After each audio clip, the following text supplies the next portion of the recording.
किसी गांव में श्याम नाम का एक किसान रहता था। स्वभाव का वह बहुत ही अच्छा था। उसमें एक खेत था जो बहुत छोटा था, जिसके कारण उसके बड़े परिवार का गुजर बसर बहुत मुश्किल से हो पाता था। तो श्याम अपने खेत में बहुत मन लगा के काम करता था, लेकिन खेत छोटा होने के कारण काम 6 घंटे खत्म हो जाता था। उसके बाद वह खाली रहता था।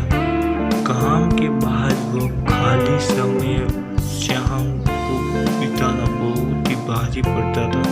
इसीलिए उसने एक दिन सोचा कि क्यों न खाली समय में गाँव सेठ जी के खेत पर मजदूरी कर लिया जाए। इससे कि खाली समय भी कट जाए और पैसे की कमी भी कुछ दूर हो जाएगी। जिसमें गांव के सेठ जी बड़े भले इंसान थे।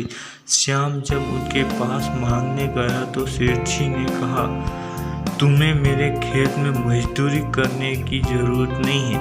आज से मेरे पूरे खेत की जिम्मेदारी तुम देता हो। जो भी फसल होगी आधा मुझे दे देना और आधा तुम ले जाना। सेठ जी के इस भले व्यवहार से श्याम बहुत खुश हुआ और अगले ही दिन उसने खेत पर काम शुरू कर दिया।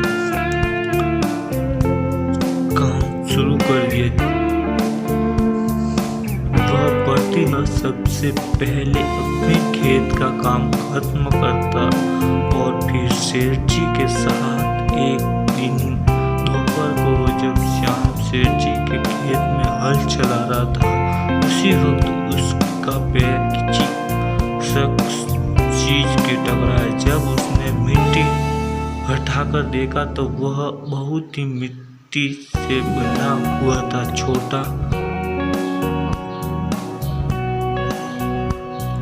मटका था, जिसके ऊपर लाल कपड़ा बंधा हुआ था। श्याम पहले तो थोड़ा डर गया, लेकिन फिर भी उसने थोड़ा सहा करते हुए मटके से बंधा कपड़ा हटाया। जैसे ही उसने मटके के अंदर देखा, उसके आंचल से ठिकाना न रहा। उसने कई आभूषण देखे कि वह इन कीमती आभूषणों को क्या करे। एक दिन और वह सोचता इससे किसी सुनार को बेचकर घर की पैसे की कमी हमेशा के लिए खत्म कर देता। वही दूसरे पल में सोचता कि जमीन सेठ जी की है और यह उन्हें ही सौंपना उचित होगा। काफी देर तक उलझ में पड़े रहने के बाद वह अंत में सेठ जी के घर ही गया। उसने सेठ जी को सारी कहानी बताई। मटका उन्हीं के सामने रख दिया। मिट्टी का वह मटका देख सेठ जी उससे बहुत प्रसन्न हो गए और बोले, यह मेरी दादी के आभूषण है। मैं कई वर्षों से इसे खोजने की कोशिश कर रहा था। मुझे पता